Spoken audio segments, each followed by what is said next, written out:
quelle fierté pour les Lillois de voir naître un si beau projet de solidarité sur notre territoire. Merci aux fondateurs de l'association Petite Maison Solidaire. Oui, ce beau projet de Lille House est un beau projet. Et comment parler de ce projet sans évoquer ses fondateurs? Rappelons que ce beau projet est né de la rencontre de deux personnes que tout oppose. Tony, qui était sans domicile fixe, et Christophe, qui était dans le confort absolu. Leur mission est d'ajuster le confort pour révéler des talents. Ils nous invitent à un changement de paradigme, autour du symbole de la maison, sobriété, minimalisme, pour consommer moins afin de préserver les ressources de la planète. Ce symbole de minimalisme et de sobriété nous invite à une autre gestion de l'eau et de l'énergie. Leur idée est de faire de leurs bénéficiaires, personnes démunies, des acteurs de cet éveil des consciences. C'est tout à fait ce que Christophe a vécu en arrivant dans les bidonvilles. Des rencontres inspirantes avec des personnes qui savent être joyeux dans moins de confort. Ils sont portés par cette intuition basée sur l'expérience de la rencontre entre deux hommes qu'ils veulent dupliquer. Cette expérimentation est menée avec une étude d'impact.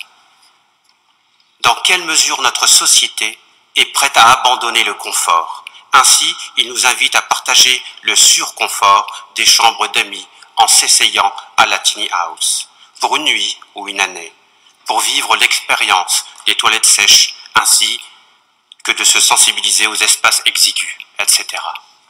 Ce modèle économique est basé sur le tourisme. La recette des locations des chambres d'amis permettra de payer les salaires des personnes démunies pour qu'elles puissent payer leur loyer. C'est important pour eux qu'ils soient tous égaux dans cet habitat participatif, permettant une rencontre à même niveau de confort. Certains l'augmentant, d'autres le diminuant. Mais chacun paye son loyer. Pour ceux qui ne pourraient pas se verraient confier un job écologiquement rentable, comme la permaculture, la bergerie urbaine, ou même retaper des logements indignes. Ils ont posé un modèle autonome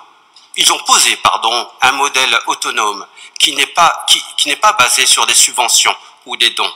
Cependant, il faut le dire, l'accompagnement est le bienvenu et c'est grâce aujourd'hui à la ville de Lille que ce projet a permis d'aller plus vite. Ce beau projet citoyen s'est réjoui d'être accompagné par des éducateurs spécialisés et des associations habituelles qui travaillent sur ce sujet. Nous tenons à féliciter tous les partenaires qui s'engagent dans l'île Pousse, et en particulier la Beige, comme vous venez de l'exprimer, Monsieur Deslandes, qui réalisera le dialogue social et l'accompagnement. Leur accompagnement est secondaire, certes, un peu comme ce qui se fait déjà avec les bénévoles de Magdala, qui visitent les bénéficiaires installés dans leur logement. C'est le principe de solidarité de nos villages, et en cela, ils sont plus proches des super voisins de Paris que des villages d'insertion. Les super voisins considèrent que plus on se dira bonjour dans nos quartiers, moins nos institutions dépenseront dans la gestion de la ville. Finalement, Lille emboîte le pas à de nombreuses autres villes européennes et même françaises qui se sont déjà lancées dans ce type d'initiative en direction des sans domicile fixe. Il est donc bien temps de voir naître à Lille ce genre de projet et le groupe Faire Respirer Lille s'en réjouit.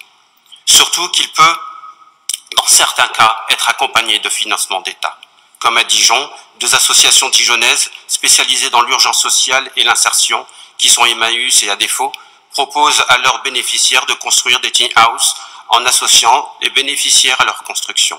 C'est une solution d'hébergement social et écologique qui favorise le travail de collecte de matériaux réalisés par les compagnons d'Emmaüs. Les 2 tiny houses dijonnaises sont fabriquées à 60% du bois de palette, des huisseries de récupération et des matériaux de réemploi. On pourrait aussi évoquer le programme à Tours, à Nantes, qui sont aussi des très beaux programmes. Alors oui, nous voterons cette délibération qui contribue à la fois à l'éveil des consciences, mais surtout d'accompagner les sans-abri et les familles en difficulté. Une belle réponse dans cette société de consommation. Je vous remercie.